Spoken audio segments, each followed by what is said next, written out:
Hello friend, मैं हूँ विनय और आप देख रहे हैं अप टू डेट में आपका स्वागत है। आशा करता हूँ आप सभी लोग सही होंगे। दोस्तों, आज इस वीडियो में हम बात करने वाले हैं राम सेतु के बारे में। राम सेतु को राष्ट्रीय धरोहर बनाने की एक मांग उठी है, उसके बारे में। चलिए दोस्तों, शुरू करते हैं आज का टॉपिक अपना। यहाँ पे आप देख सकते हैं, ये टाइम्स ऑफ इंडिया का आर्टिकल है।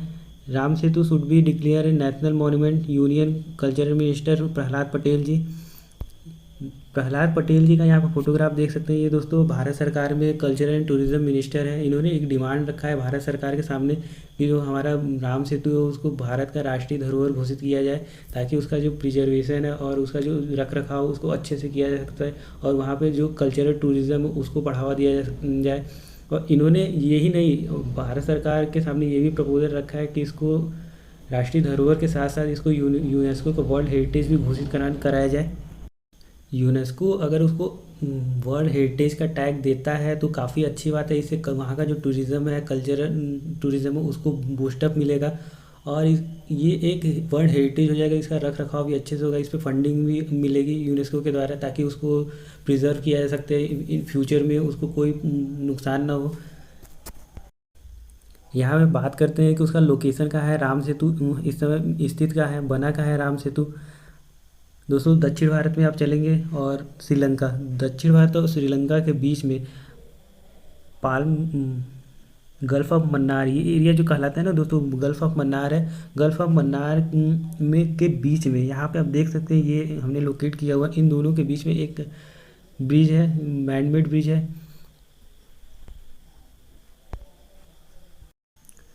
ऐसी मान्यता है कि इस ब्रिज का निर्माण भगवान श्री राम ने करवाया था। ये कुछ बेसिक डिटेल है दोस्तों। यहाँ आपके बीच में जो राम सेतु उसकी कुल दूरी 30 किलोमीटर है, जो भारत के रामेश्वर आइलैंड और जो श्रीलंका का मन्नार आइलैंड उसको कनेक्ट करने का काम करता था पहले। लेकिन बीच में एक बार चक्रवात आया था, उसने इसको डिस्टर्ब किया कर दिया। उसके बाद ये थोड़ा सा क्षतिग्रस्त हो गया था। उस चक्रवात के बाद काफ़ी हैवी चक्रवात आया था। नहीं तो उसके पहले लोग ऐसा बोलते हैं कि लोग पैदल पार करके श्रीलंका तक जाते थे इस ब्रिज के द्वारा। ये दोस्तों मैप है, उसका जूम मैप है उस लोकेशन का। यहाँ पे आप देख सकते हैं इंडिया है, इधर श्रीलंका है। ये दोस्तों रामेश्वर आइलैंड है भारत का, और यहाँ पे मन्नार आइलैंड है श्रीलंका का। इन दोनों के बीच में यहाँ पे ये राम सेतु स्थित है। यहाँ पे दोस्तों एडम ब्रिज मेंशन किया गया है। एडम ब्रिज बेसिकली इसका नामकरण हुआ था जब भारत में ब्रिटिश था, भारत और श्रीलंका में दोनों कॉलोनियल ईरा चल रहा था। उस समय इसका नाम ब्रिटिश गवर्नमेंट ने इसको एडम ब्रिज का नाम दिया था, लेकिन उसके पहले इसको राम सेतु बोला जाता है। आज भी ये फेमस है राम सेतु के नाम से ही। और बेसिकली ये नामकरण केवल उनका एक अपना एजेंडा था, उसके लिए इसको नामकरण दिए थे। ये पाल्क बे है दोस्तों, यहाँ की जो खाड़ी है उसको गल्फ ऑफ मन्नार बोला जाता है। इस राम सेतु का दोस्तों कहानी है, और ये हिंदू धर्म में जो दुनिया भर के हिंदू रिलीजन को फॉलो करने वाले लोग हैं उनके लिए काफ़ी महत्वपूर्ण है। ऐसा माना जाता है कि जो भगवान राम थे और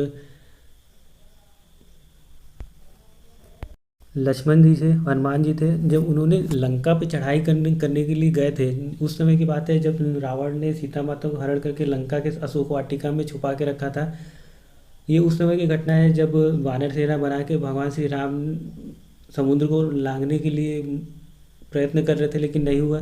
लेकिन बाद में इस ब्रिज का निर्माण करने के लिए सुझाव मिला उनको समुद्र देवता के द्वारा। इस पुल का निर्माण जो किया है वो नल नील के द्वारा किया गया था। नल नील दोस्तों बस भगवान विश्वकर्मा के पुत्र माने जाते हैं, और इनको बचपन में ऐसा श्राप मिला था कि ये कुछ भी अगर छू के उसको पानी में फेंकते हैं तो वो डूबेगा नहीं, क्योंकि बचपन में ये लोग काफ़ी शैतानियाँ किया करते थे। हर बच्चा करता है ऐसे, ये लोग भी बचपन में किया करते थे। उसके बाद से ये क्या करते, साधु संत जो उस समय ऋषि मुनि हुआ करते, उनका कमंडल या जो पूजा सामग्री था उसको उठा के नदी में या कहीं फेंक देते। उससे काफ़ी परेशान हो गए थे वहाँ के जो ऋषि मुनि थे। उसके बाद जो एक बार कोई मुनि थे, वो उन्होंने गुस्सा होकर नल नील को श्राप दे दिया कि अगर तुम कुछ भी पानी में फेंकोगे अपने हाथ से तो वो डूबेगा नहीं, वो तैरता रहेगा। उसके वो बाद में चल के भगवान श्री राम के वो श्राप देके कितना काम आया, उसके थ्रू भगवान श्री राम ने ब्रिज का निर्माण कर दिया। या हर पत्थर पे भगवान श्री राम का नाम लिख के उसको पानी में नल नील के द्वारा छोड़ा जाता था। वो तैरने लगता था। ऐसे ही इस ब्रिज का निर्माण हुआ था, ऐसी मान्यता है, काफ़ी महत्वपूर्ण है भारत के लिए और भारत के लोगों के लिए और दुनिया भर के लोगों के लिए काफ़ी महत्वपूर्ण है ये। दोस्तों इसको बीच में इस ब्रिज को डिस्टर्ब करने की भी काफ़ी प्रयत्न किया गया था भारत सरकार को, उस मौजूदा भारत सरकार के द्वारा। यहाँ पे एक प्लान किया गया था सेतु समुद्रम शिपिंग कैनाल प्रोजेक्ट। बेसिकली ये दोस्तों ये प्रोजेक्ट उसके लिए था जैसे कि जो अरेबियन सी से कोई शिप है वो उसको बे ऑफ बंगाल में जाना रहता था, उसको काफ़ी घूम के पूरा श्रीलंका के किनारे किनारे से इंडियन ओशियन से होते हुए उसको बे ऑफ बंगाल में पहुँचते थे। उस दूरी को कम करने के लिए भारत सरकार उस समय सन 2007 में भारत सरकार जो मौजूदा भारत सरकार थी उन्होंने प्लानिंग किया कि ये एडम ब्रिज श्री राम सेतु को तोड़ के यहाँ से एक कैनाल बनाया जाएगा। उसका नाम दिया गया था उस प्रोजेक्ट का सेतु समुद्रम शिपिंग कैनाल प्रोजेक्ट। इसका काफ़ी विरोध हुआ था, भारत के लोगों ने इसका विरोध किया। जो भारत के पॉलिटिकल पार्टी थी उस समय जो अपोजिशन में थी भारतीय जनता पार्टी, उसने भी इसका अपोज किया था। भारतीय जनता पार्टी की तरफ से स्वामी सुब्रमण्यम जी ने इसको सुप्रीम कोर्ट में चैलेंज किया। उनके चैलेंज करने के बाद जो सुप्रीम कोर्ट ने उस प्रोजेक्ट पे स्टे लगा दिया था। अभी तक उस पर स्टे लगा हुआ और हियरिंग होता है सुप्रीम कोर्ट में। सुप्रीम कोर्ट में सुब्रमण्यम स्वामी जी ने ये लॉजिक दिया था कि एक इकोनॉमिक्स के प्रोस्पेक्टिव से किसी जो धार्मिक या जो भारत की विरासत है उसको नष्ट नहीं किया जा सकता है। लोगों की भावनाएं जुड़ी हैं राम सेतु के द्वारा, लोगों की आस्था है भगवान श्री राम में।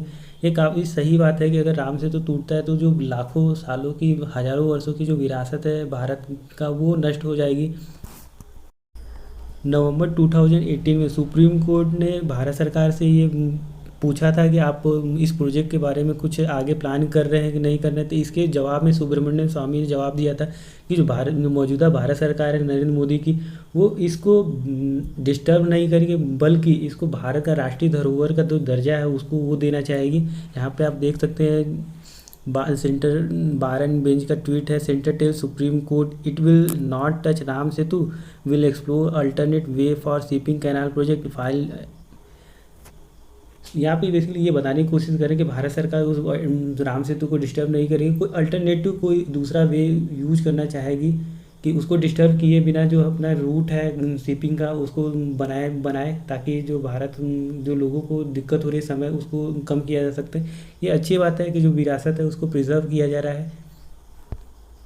यहाँ पे सुब्रमण्यम स्वामी जी ने भी ट्वीट किया है। जो यूनियन मिनिस्टर प्रहलाद पटेल जी ने डिमांड रखी है राम सेतु को राष्ट्रीय धरोहर घोषित करने के लिए, उसका इन्होंने फुल सपोर्ट किया है और समय समय पे खुद सुब्रमण्यम स्वामी जी भी डिमांड करते रहे हैं भारत सरकार से कि इसको एक राष्ट्रीय धरोहर का दर्जा दिया जाए।